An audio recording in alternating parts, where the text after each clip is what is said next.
Internetā visi runā, vai kaut ko darīt, Kāpēc neviens neko, tāds otrs jautājums ir retorisks, kāpēc neviens neko nedara.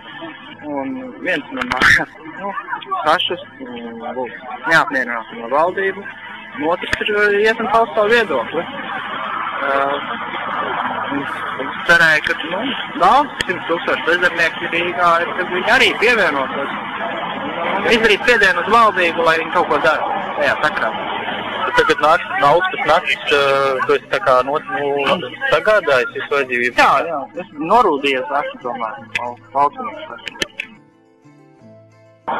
Vai tas ir reāli, ja nebūs kaut kādi vaigie mīnesi, jā, mēs jau varam te papīru vērst uzmanību, tā. Mēs jau gaidām no studentiem to kādas aktivitātes, mēs jau te bijām tajā pasākumā, tajā gājienā, bet tur jau arī, kā redzam, visiem ir pie vienas vietas. Tie deputāti noēdušies, iznāk, kaut ko pagrozās un aizies.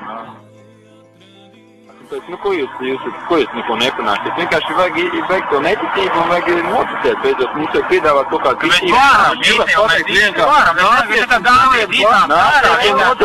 Pamēģiniet paglēt, tas ir iespējams un arī bija forši. Beidzot, konsultācijas, kas jāsaka, diskutēsim, darbosimies un jā, viss.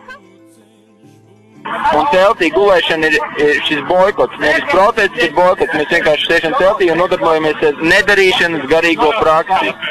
Cilvēks, kurš vienkārši atsakās darīt šo ārprātīgo murgu, ko mums iesaka, ka tā ir vienīgā izvēle.